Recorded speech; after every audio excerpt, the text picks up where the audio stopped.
Welcome to Gotta Go. This is Will Sanchez. My special guest today is Jay Holder.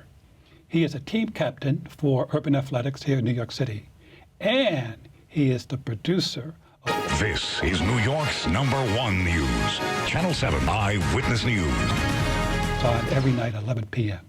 I'm thrilled to have Jay as a guest. Thanks, Will. Thanks for having me. Great. Let's get started by sharing with us a little bit about yourself. For example, where were you born? And share with us a little bit about your childhood. I grew up in Newark, New York. So I spent my entire life telling people I was not from New Jersey. Not that there's anything wrong with being from New Jersey, but everybody just sort of assumed when I said I was from Newark. It's about 25 miles east of Rochester, in between Rochester and Syracuse on the New York State Thruway. Very small town.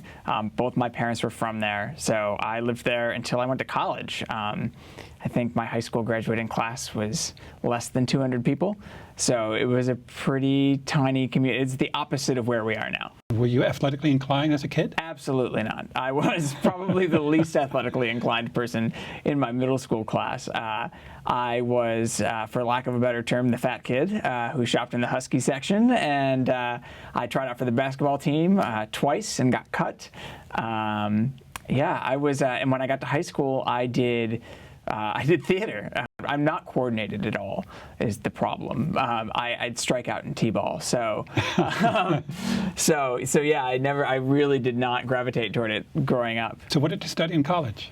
Journalism. Journalism. Mm-hmm. And did you do any running there? I did. I actually ran. So I started running in high school. I tried out because all of my best friends were on the team, and the girl I was dating at the time was on the team. So I thought, well, I could run, right? So I ran and really loved it. And then I ran for SUNY Oswego D3 school, very small program. Mm-hmm. I was on their cross-country, indoor, and track teams for my first 3 years. And then my fourth year of school, I got a job in my field. And so I was working full-time and going to school full-time. So I didn't run that year. You feel being journalism or television? Broadcast journalism. Oh, yeah. Cool. So I focused on print journalism. My degree is actually in print journalism, but I took a bunch of broadcasting classes in college because I knew I wanted to go into television. Okay, behind the scenes, or are you in front of the camera at times? When I was in school, I anchored, I reported, I did an internship in reporting in Syracuse.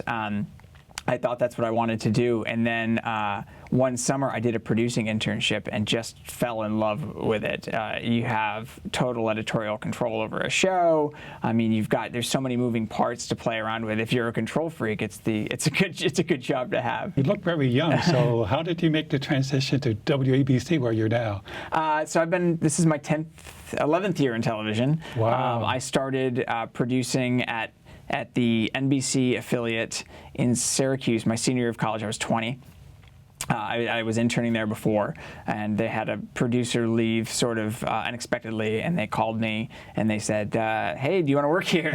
And I said, sure. And so I worked there for a little under 4 years, then moved to Charlotte, North Carolina, and worked for the CBS affiliate there for just under 4 years. And then my wife actually got into school up here. She was doing her a master's program.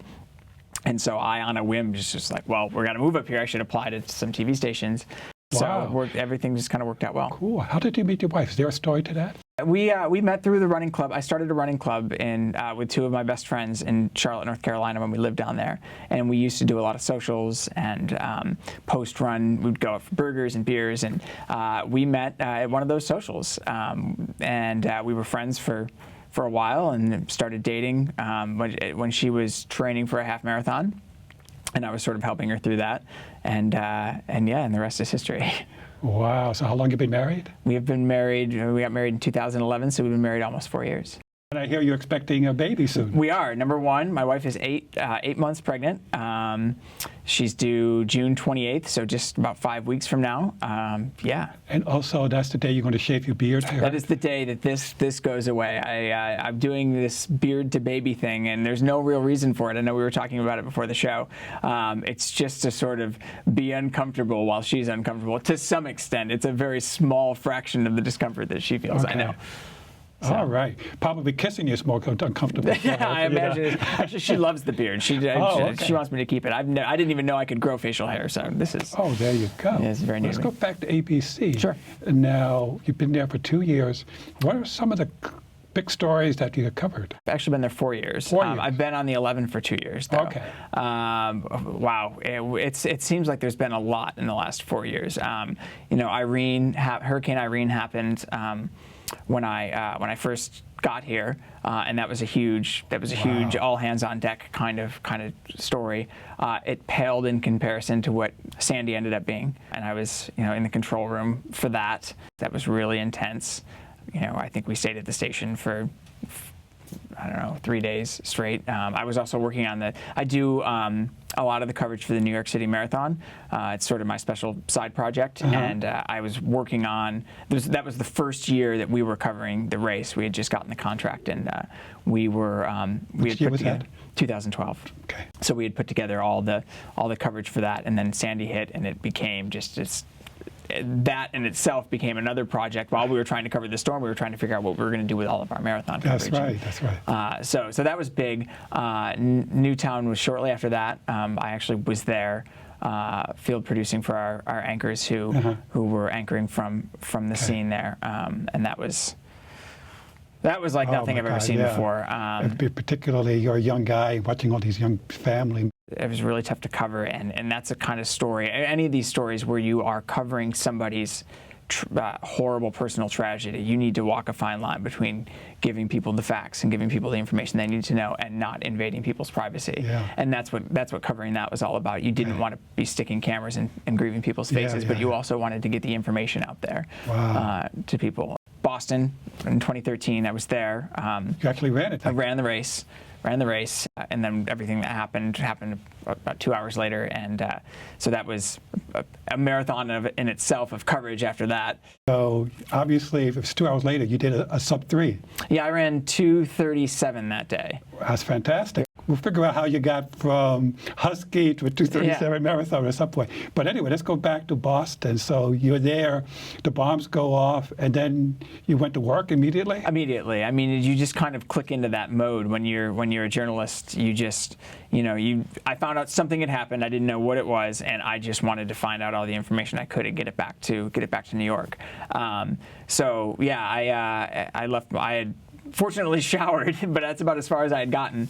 Left the apartment we were staying in, went toward the finish line, and then it was just work mode from there on out. We sent anchors and reporters up, and I was coordinating the coverage. We were actually, myself and our meteorologist Lee Goldberg, his brother had run. And so he was in town, and I met up with him, and from my iPhone, we were the first New York TV station to broadcast live. And it had an app on it that would broadcast live to our transmitter. So I stood there shooting him in front of his dad's gas station, and we got that live shot out of there before any crews from New York got up. So, and then it was, we were working on the morning show, we were working on the afternoon shows, we were doing the 11 o'clock show. It was 18-hour days. Oh, it was not ideal marathon coverage, marathon recovery, but I don't think I would have wanted anybody else to do the job. It seemed like it was my job to do. That's right. Yeah. And you had the experience. You said you covered the New York City Marathon. Right. And so, wow. Right. And then, coming off of a totally different kind of tragedy that derailed New York City, it just seemed like, here we go again, another marathon being impacted by something terrible.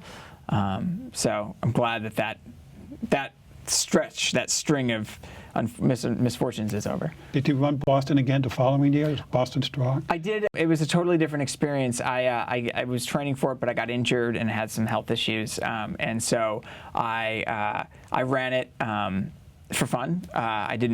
Wasn't trying to compete. I ran with some friends who were trying to run 3.5 hours, and I put a GoPro camera on my head, and I took a lot of footage along the course. I think I high-fived tens of thousands of people. It was honestly the most fun running I've ever had. It was just a blast to be out there. It was amazing. Oh, wow. Amazing. Well, let's go back a little bit. You said you did a 2:35 in Boston. 2:37, yeah. And you started Husky. So what was the big change in your life that you went from almost a basket case to a sub-elite athlete? the huskiness went away when I hit a growth spurt my sophomore year in high school, and just like that, shot up and lost a lot of weight. I still wasn't athletic, but I started running I grew up in a small town, and I would go to my friends' houses, and I realized that it was quicker to get there if I ran instead of walked. And I liked it. And I know most kids, and athletes included, don't like running, but I really would find that I would enjoy running 3 blocks to my friend's house to go sit and play video games. And so then I was on the swim team for a year because I thought that would be an easy sport, I was horribly wrong about that. It's the hardest thing I've ever done. But I really enjoyed the mile that we would run before swim practice. Okay. And then I went out for the cross country team, and I wasn't very good, but I really had a good time doing it. Yeah. And I especially loved the running, the camaraderie of running with my team. It wasn't so much the racing; it was going out there and running with your friends at an easy pace and having fun and joking around. So when I went to college, same sort of deal. The racing was fine, and I was never I was never very good. Yeah. And then I moved to North Carolina. Well, I got out of school, worked in Syracuse for 4 years, and really just did not run. You were career-oriented at that very point. career-oriented, put some weight back on. I would generally pick going out to happy hour over running after work. And when I moved to North Carolina, I didn't know anybody, and I ran a 5K. I thought, well, I used to be a college athlete. I'll be fine. And it was it was a rude awakening. And so I decided, I don't know anybody here. I don't have nobody has any preconceived notions of who I am. So I will pick up running again. And I signed up for the Myrtle Beach Marathon in 2008 and just threw myself into it and shed all the beer weight that I'd put on in Syracuse, and just fell in love with the actual sport, and not just the social aspect, but everything about it for the first time. Even though I'd been running for years on and off, I really fell in love with it, training for that marathon, and have not looked back. And it's always, now I still love the social aspect, and that's still the number one thing that I love about it. But I love competing. I love being able to lower my times for at least the next couple of years, hopefully. But that first marathon was very interesting. Although you prepared for it, you didn't really run as smart. I thought I prepared for it. I knew nothing about marathoning, and 8 marathons later, I still don't really. I'm still learning, but I got on the line, and I remember asking the guys there. I said, "What are you trying to run?" And they said, "Oh, 2:45." And I thought, based on what I had done, what I had trained for, that 2:45, 2:50 was conceivable. And based on my half, I'd run like a 1:16 or something half marathon, and so we go out and we're moving pretty quick, and but I don't know any better. We go through the half in like 1:17, which is 2:34 pace. Oh my God! And your best half at that time was 1:16. Yeah. Okay, you're in trouble. Yeah. So I knew right away I was in trouble, but there's really not much you can do at that point. You've already dug the grave. So I learned a lot that day. I went in it as a total novice.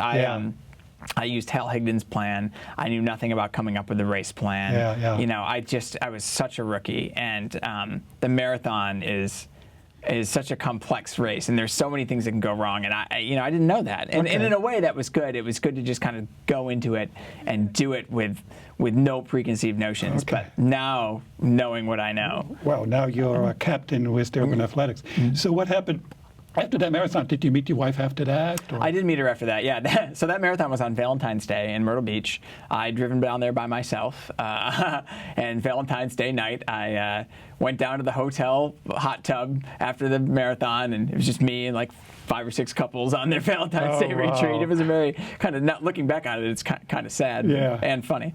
No, we met in 2009. So shortly after that, I've been training for the Marine Corps Marathon, which was my second marathon, and we met then, and we're friends for about a year, and then started dating after that. Yeah, he did a half a marathon. Is she a runner now? That was her. Yeah, she's a runner. She is not a maniac like I am, I would say, but she ran 3:35 at New York City 2 years ago. Oh, Missed darn good.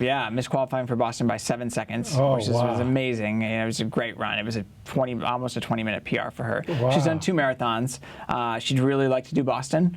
So after the baby, I think we're gonna. Yeah, 8 months pregnant now. You can probably take it easy now. Yeah, she's not running right now, but she ran. She ran a couple times a week up until about a month ago. Running with cargo, they call it. Yeah, right. So you made it to New York. You're working at WABC, and you got promoted to producer, but you also made the transition to urban athletics. How did that happen? I found urban athletics through one of their team members whose cousin I ran with in North Carolina. His name is Josh, and I said, let's talk about urban athletics. And so we went for a run, and he really sold me on it. And I think what I love about urban athletics is, one, it's small. I think there's 20 of us between the men's and women's elite team. And 2, it's a local running store, and I really think that local running stores are the fabric of any running community. And it's the only team in town that is explicitly tied to a local running store and promotes that running store. And I think that that uniqueness is what drove me there. And Jerry McCary, who owns the store, is so ingrained in the running community and cares so much about the New York running scene that it was very easy to slide into that. My first pair of sneakers came from urban athletics. Oh, really? Yes, Yeah. I started my marathon career in 2001 with team and training. And teaming training goes to urban athletics for the shoe clinic. So we went downtown, met Jerry, and I was blown away by his generosity, He's great. his knowledge. He gives- He's old school because he eyeballed everything, and we would run in the hallway, down in the winter garden. Yep. And he would know exactly what shoes he needed. I feel really good about being part of a team that represents that store. Plus, it's right on Central Park. You can't ask for a better location. Oh yeah, his second store. Yeah. Yeah, right. the one on 92nd and In Madison. Madison, Yeah, he opened that up, I guess now 6 or 7 years ago. Yeah. But when you joined urban athletics, what kind of athlete were you? Were you fast at that point? I had run 2:40 in the marathon at that point. Oh. I had run, I was okay. I was regionally, 240, a lot of people good, would love to have that. Yeah, More than okay. In Charlotte, I was usually at the front of the local races. It was a rude awakening coming here and finding that 16:10 wasn't going to win you a 5K. New York's very competitive. It's very competitive, but it also made me a better runner because if you're competing against people that fast, you end up getting just a little bit faster. I've definitely gotten better since joining urban athletics. One of the things that we really focused on when I first started running there was speed, and that's never been my thing. I've always been more of a long, slow distance kind of runner, and Jerry is very focused on 200s, 400s, and that will translate into stronger long distance running, and that really worked for me. I mean, I lowered my 5K time almost immediately, and I ran my 2 best marathons after running with urban. Yeah.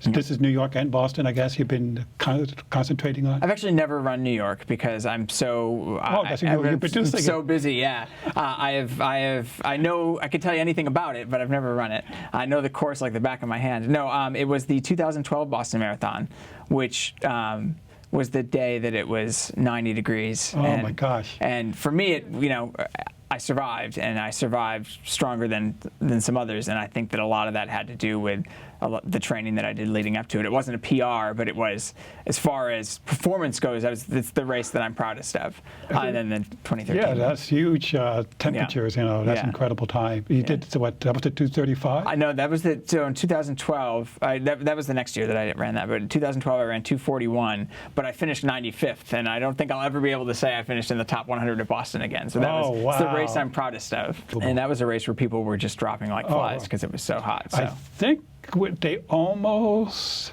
stopped it at the half, or at some point they said.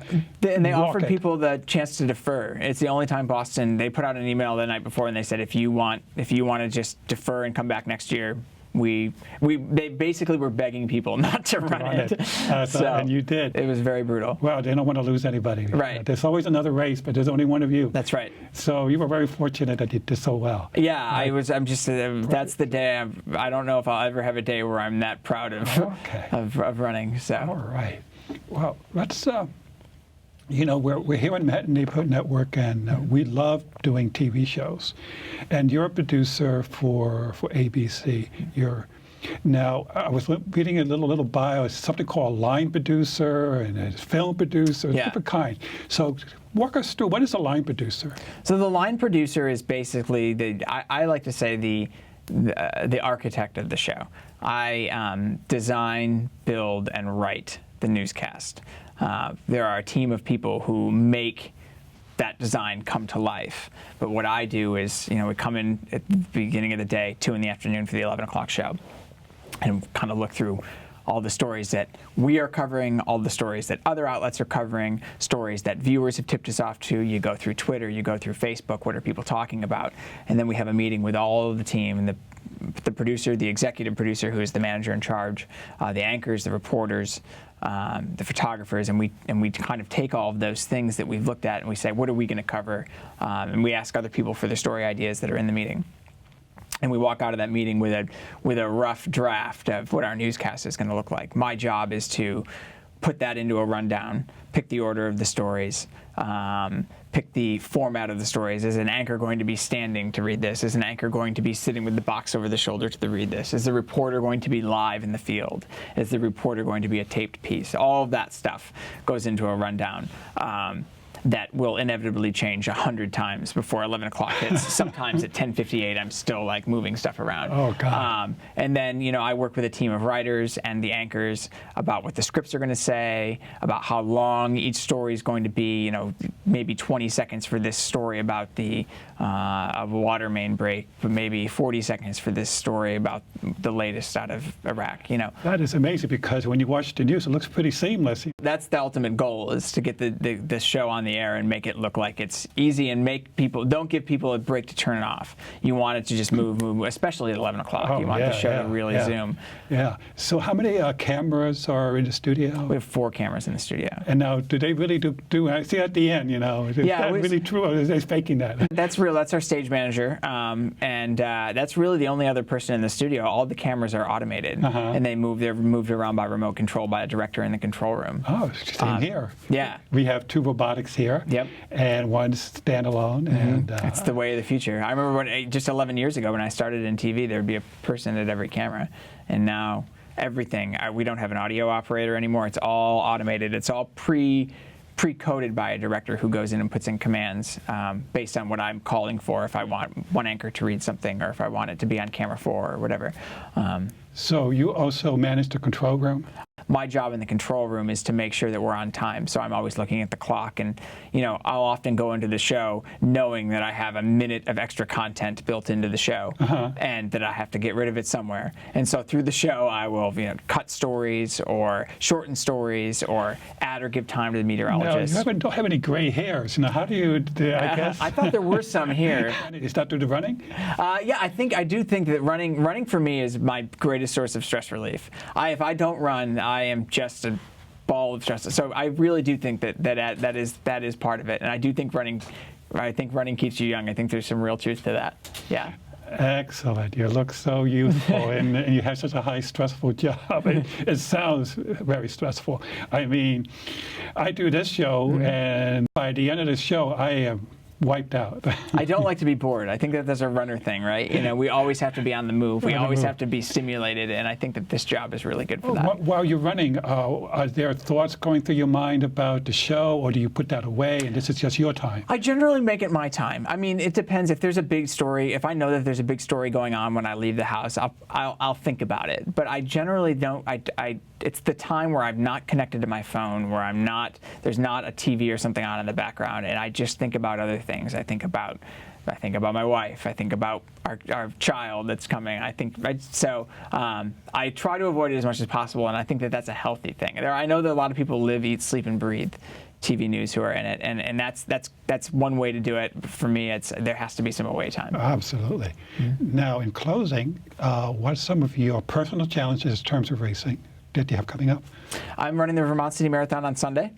The training has This gone Sunday, this weekend? coming Sunday, yeah. So the training has gone really well. I'd really like to run a personal best. That's goal number one. Running a huge personal best would be great, but actually goal number one is to really have a good time. You will have a good time. Well, my first marathon, and the entertainment and the crowds there are very, very good. Yeah, I'm really excited. You're going to be very I'm good. going with two of my best friends, and we've trained together through the very long winter, and hopefully we can capitalize on all that hard work. Yeah. Hopefully the temperatures will be cool. Forecast looks good for now. Not that I check it every hour, but it's Well, you got your own weather guy. That's right. Lee Goldberg, Yes, is it? yes. He'll probably give you I've the asked heads him up. for personal forecast. Yeah. I have. Perk of the job. Now, in terms of professionally, you're a producer. Is there another ladder to climb, or you want to do this for another 10 years? I always want to be, whether there's a management title attached to it or not, I always want to be involved in the editorial process. And wherever that takes me, great. I love the show that I'm on. The 11 o'clock news and at WABC is the best newscast in the country, hands down. And I'm really fortunate to be part of it. And I'd be very happy doing it for years to come. And I think you guys are rated #1 in the Nielsen. We sure are. We sure are. It's for the whole country, right? We're the most watched newscast in the United States. Cool. Local newscast. Too. That's very cool. Yeah. And that's been true throughout your tenure? Yeah, throughout my time there. And before that, I'm not going to say that I started it. I've just made sure that it stayed that way. That's cool. But interestingly, I watched 11 o'clock news after Sue Simmons left Channel 4. I said, I'm going to go watch you guys. And I really like Bill Ritter. He's great. And I used to watch it back in my college days with Bill Butel. Well, he's a legend there, right? Yeah, he is, and I think that a lot of that, a lot of that is the reason that we do so well. People, Channel 7 has a real legacy in this city, and people have been trusting that brand for a long time, and we realized that we have to keep that trust, and we work really hard to do it. Cool. On that note, wish you great success Thank you very this much. weekend. Thank you for coming in. Thanks for having me. Pleasure.